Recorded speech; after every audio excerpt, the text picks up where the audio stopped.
Good morning, my niggas. What is going on? What's the motherfucking word? Nah, I'm just fan, but look. Chapter 1165 of One Piece is out and popping, bro. It's Friday morning. If you are not caught up with the One Piece manga, chapter 1165, keep it pushing, my boy. We got spoilers in here. We gonna talk about it. I got questions. I know y'all got questions. Now let's get right into it. In case anyone was not with us last week, Rocks versus Roger and Garp is on and popping. Hey, I'm not gonna lie, bro. I may have been sleeping on the Black Blade agenda, bro. This shit kind of tough, man. I'm not gonna lie. But nah, bro. Last week, the Domi Reversi effect was fully starting to take over. Rocks begs Garp and Roger to kill him, man. So let's get into it. Roger and Rocks immediately gets a clashing, and Garp comes in with a hockey fist straight to the nose, a little bit similar to what Kuma did to Saturn back on Egghead. And I really just have one question during all this, bro. Where is Bogart at, bro? I have not seen Bogart. You have not seen Bogart since he got off the ship. This is not Bogart slander by any means, but I'm just saying y'all be gassing my mans up like he Mihawk 2.0, bro. And we don't never see the man. We've seen everybody's crew, everybody's league, everybody's gang on God Valley except for Garp. Garp can be a one-man army, but where's Bogart at, man?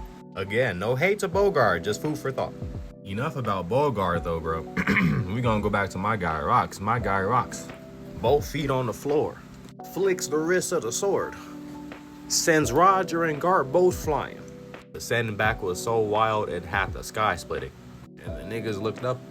They say, the sky splitting. Oh, I better get our ass out of here or I'm finished. Iki, Captain Silverax, and the rest of the other pirates are like, yo, what's next? They like, bro, what you mean what's next? The Rocks Pirates is finished. They're just planning their escape as everything unfolds, bro. And that's what Kaido was telling Luffy back in Wano, bro. Like, hey, the moment they feel like you're gonna lose, bro, everyone you with is gonna switch up on you, gang. That is facts. People will switch up on you. Garp tells the Marines to get every soldier and person they can and leave the island. Roger told his people, as soon as Rayleigh and them show up, skedaddle. I will meet you all at the sea. Roger and Garp have no choice but to call for a temporary truce, but they can't just leave a demon-possessed Rocks out here. Rocks tries to attack Garp, but Garp instantly dodges. My man's Garp is dragging Rocks out of a rubble and tosses him to Roger like an alley-oop, like a lob. Lined him up straight for Roger to give out the finishing blow. And Goku left out a lot of shit about God Valley, but he did say Garp and Roger teamed up against the legendary Rocks Dijabek. He one line about that. Speaking of Sengoku, where's Sengoku at? That's crazy, bro, when you really think about it, because Garp was on the transponder snail like Sengoku. What's going on here? Bro is not there. No Sengoku, no Bogart? What other Marines other than Garp and Dragon are doing anything, my boy? This man really is carrying a whole nation on his back. I don't know how he does it. I sure was wondering, like, hey, where's Gloriosa at? Didn't she come here to save Shaggy? Shaggy saved. She with the Roger Pirates. It's time to go. Speaking of pirates, I'm gonna go back to what Kaido said about pirates betraying you when they know they're gonna lose. Him and Big Mom stood there with Roger, Garp, and Whitebeard to fight Emu, to attack Emu. Hey, don't rejoin the fight. They beefing over devil fruits. Like, bro, go save your mans, dog. Why everybody just give up on my guy Rocks like that? Big Mom just put Kaido onto her debt. She swears that one day she's gonna pull up on Kaido and that she's gonna get what she's rightfully owed. Kaido already planning to start his own pirate crew. Oh, he been left the Rocks Pirates. When you really think about it, everybody low-key switched up on them, bro. And then we are introduced to a man by the name of Polo Graham, captain of the Polo Pirates, Pops of Marco. Got that same pineapple head too, man. Whitebeard just left, bro.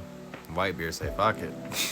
He knew Rocks was gone. Roger and Garp stayed, though. No matter how you look at it, bro, everybody low-key switched up on my guy, at least in some kind of way, bro.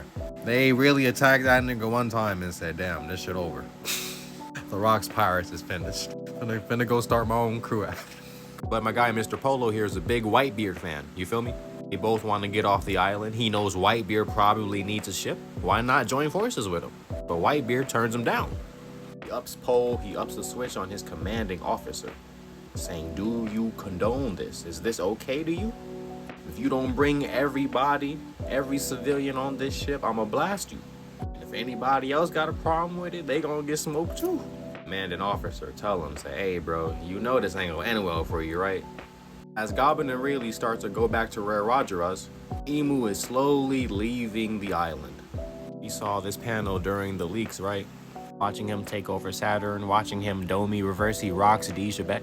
My man's took an attack from some of the strongest characters in the show and said that shit tickled. That man has done irreparable damage. Literally and figuratively, by the way. The records kept by G11 and CP6 concerning the top secret Level S special mission on God Valley are sparse. The names of the participants in the human hunt were purged. Little is recorded regarding the site of the incident God Valley.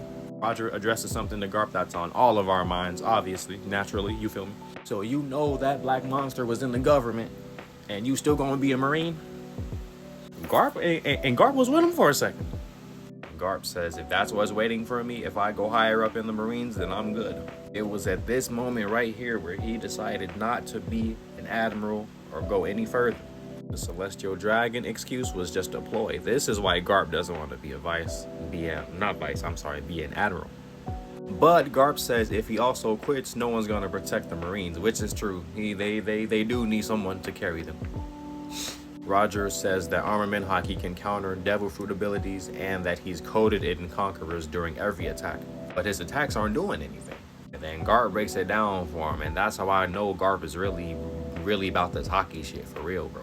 You got two people with Conquerors Haki just smashing attacks at each other, of course they gonna cancel out, bro. At the moment, it's looking like they're out of options. But there is one last thing they can do. We can put all of our Haki into these attacks and combine our Haki. We'll make our Haki do a fusion dance. They may not even survive. Everything around them is definitely going to be destroyed, but that's a risk they're going to have to take if they're going to bring down Rox, bro. Garp tries to give Rox some words of encouragement before they send him off now, you know. Says, I don't know what's happened to you, but I know one thing. I feel your frustration. Roger, with tears on his eyes, slowly gets his sword in rotation. Garp gets his hand in rotation. Rox Dijabek, with tears on his face, slowly starts to prepare for his last attack. Garp and Roger already let it off. And by that time, the Domi Reversi effect slowly starts to wear off, my mans. And with this right here was the end of the Rox Pirates, bro. Oh my gosh! Thank y'all for rocking with me. I'll see y'all next week.